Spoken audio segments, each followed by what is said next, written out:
They have a new person named Crockett. I watched her speak the other day. She's definitely a low IQ person. And they said, she's the future of the party. I said, you have to be kidding. It started like many things do today, with a tweet. But this time, the tweet was from the President of the United States. At 6 a.m. on a quiet Thursday, Donald Trump posted not one, but 3 powerful tweets aimed at Congresswoman Jasmine Crockett.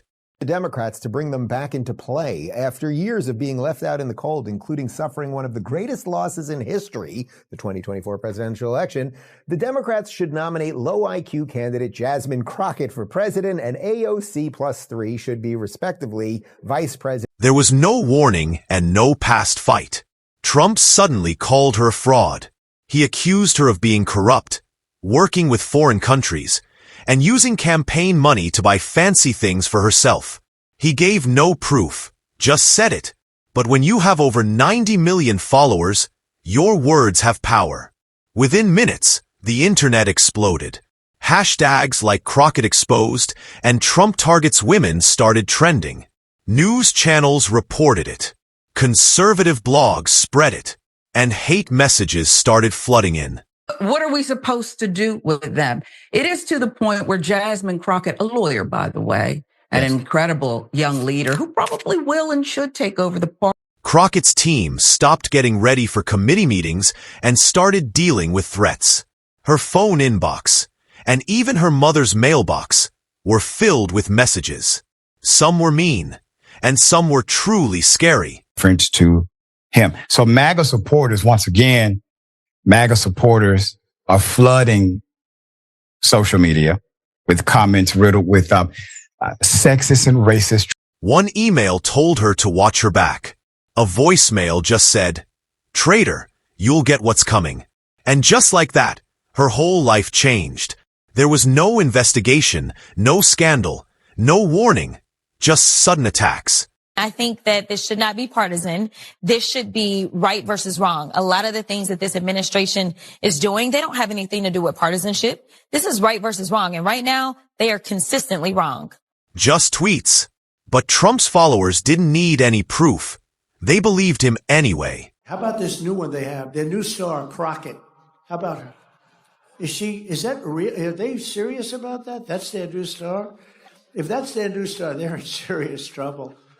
I mean, this is Crockett.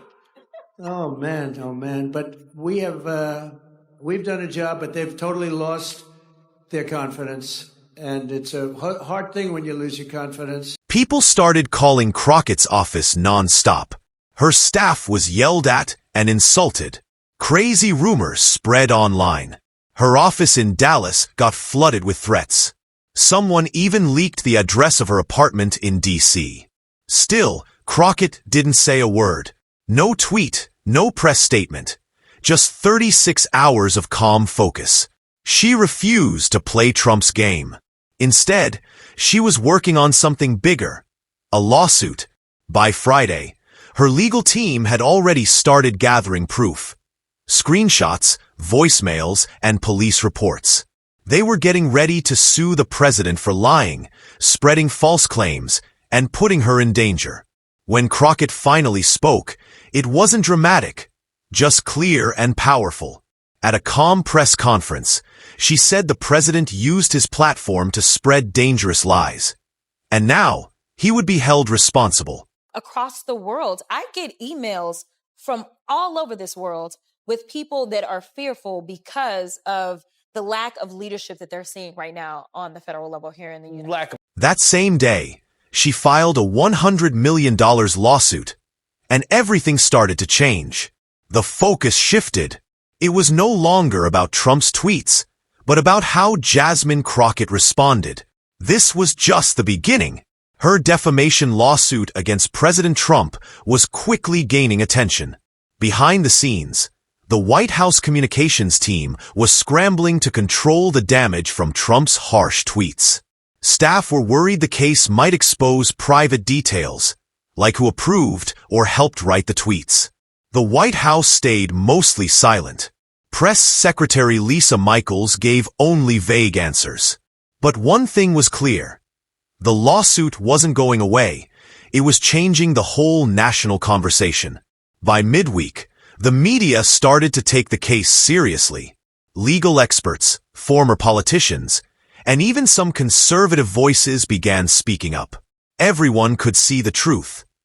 Trump had used his massive platform to accuse a sitting congresswoman of crimes, without any proof. She's a lowlife, and she's a very low IQ person and a lowlife. And I don't imagine the Democrats are going to have a person like that running their party. If they do, and they'll never win an election again. It would be very hard. But I can't imagine she's going to last long. His words had real consequences, and the lawsuit was a smart, strategic move to make him answer for them. Legal experts from all sides agreed. This defamation case wasn't just about Jasmine Crockett. It was about a bigger issue, holding people accountable for what they say online. The story spread fast. From CNN to Fox News, from the New York Times to BuzzFeed, every major outlet reported on the growing legal and political storm.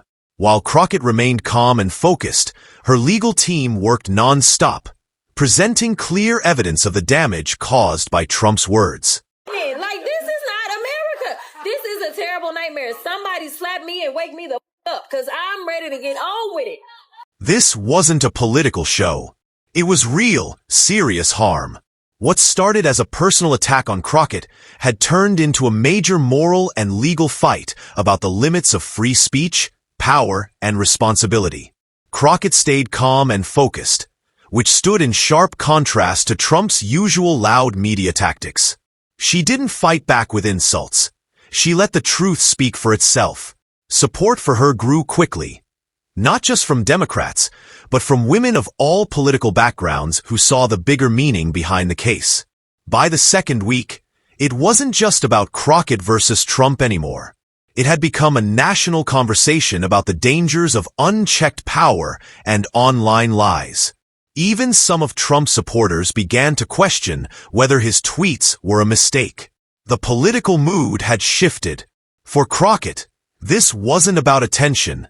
It was about doing the right thing, standing up for truth, safety, and justice. While Trump stayed quiet, his defenders struggled to explain what couldn't be defended. The case had become bigger than anyone expected. A major moment for holding powerful people accountable for spreading lies and causing harm online. Lack of leadership. We're stripping the country down. I don't know if that we'll ever know how much damage will have been done. The lawsuit had grown beyond the courtroom. It had become a movement. And because of Crockett's calm and steady leadership, the nation couldn't look away. What do you think? Is this the kind of accountability we need more of in politics and social media? Should public figures be held responsible for the harm caused by their words? Let me know your thoughts. This story is bigger than just one case.